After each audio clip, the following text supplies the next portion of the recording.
ନାଇଁ ମୁଁ ସବୁ କଥା କାହ୍ନା ସବୁ କଥା ନାନୀ ଲୋ ମୋ ମା ଭଳିଆ ତୁ ମୋ କଥା ଟିକେ ବୁଝୁଲ ନାନୀ। ମୋ ଧର୍ମ ଦଇ ମୋ ଦିଟା ପୁଅ ତାଙ୍କ ରାଣ ଖାଇକିରି କହୁছিল ନାନୀ। ମୋ ମନକୁ ମୁଁ କିଛି କହିନି। ମୋ କଳା ରାଣ ଖାଇ କହୁছিল ନାନୀ। ଆଉ ମୁଁ ଆପଣ ମାନଙ୍କୁ ସମ୍ମାନ ଦିଏ। ଆପଣ ମାନେ ଆଶୀର୍ବାଦ ଦେଲେ ଆମେ ଆଗକୁ ଯାଉ। ଯାହା କଲେ ଭଗବାନ ତତେ ମଙ୍ଗଳ କରନ୍ତୁ। ଆଉ ଦିନେ ହିଞ୍ଜଡାଙ୍କୁ ଏମିତି କରିବୁ ନାହିଁ।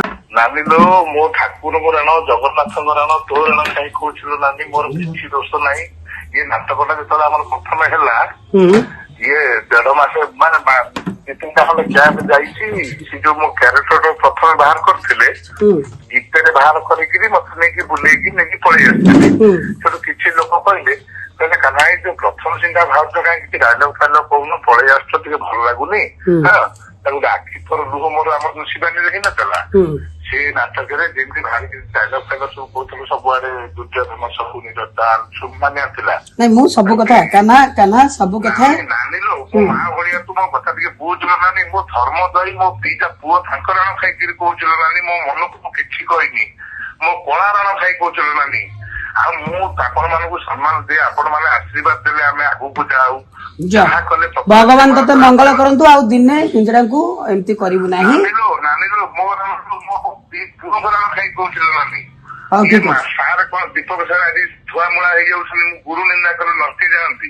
ମୁଁ ଆଜି ଏତିକି କହିବି ଜାଣି ମୁଁ ତାପରେ ସାର୍ଙ୍କୁ କହିଲି ମୁଁ ସାର୍ ସେ ପ୍ରଥମ ଶ୍ରେଣୀ କଣ ଡାଇଲଗ ଫାଇଲଗ ଦେଇକିରି ମତେ କହିଲେ ମତେ ଗୋଟେ କଥା କହ କାହ୍ନା ଏ କିନ୍ନର ମାନଙ୍କର ଯାତ୍ରା ତାଙ୍କ ଜୀବନ ଯାତ୍ରା ତମେ ସବୁ ଜାଣିଛ।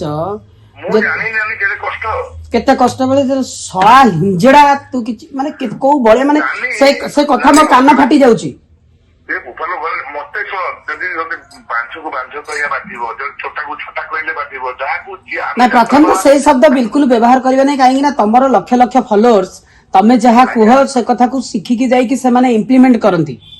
ହଁ ତେଣୁ ଲୋକଙ୍କ ଭିତରେ ଗୋଟେ ତମେ ଆପୁ ସହିତ କରିଛ ସେ ଯୋଉ ସେଇଟା ମୁଁ ଦେଖିକି କରିଥିଲି ତମର କଲେଜ କ୍ୟାରିୟରରେ ତମେ କେତେ ମନ ଦୁଃଖ କରି କହିଥିଲ।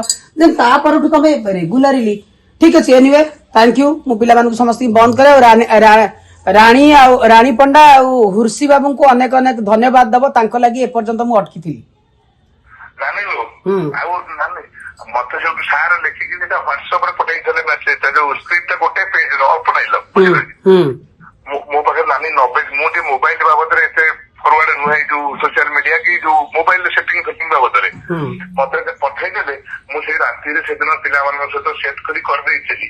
କିନ୍ତୁ ମୁଁ ରାଣୀ ଜଗନ୍ନାଥ ମୋର ଉପରେ ହାତ ରଖିଥିଲି ଦୀପକ ସାର୍ ଲେଖିକି କରିଥିଲେ ଦେଇଥିଲେ ମତେ ବୋଲି ମୁଁ କହିଥିଲି। ମୋ ମନକୁ ମୋ ମା ରାଣା ପଦେ କହିନି ନାନୀ। ଛାଡ ଆଉ କେବେ କିନ୍ତୁ ଏଇ ଶବ୍ଦ ବ୍ୟବହାର କରିବୁନି ବାପା। ତୁ ଯା ଧନ୍ୟବାଦ। ଭଗବାନ ମଙ୍ଗଳ କରନ୍ତୁ। ତୋର କୋଟି ପରମୟ ହଉ ଯା।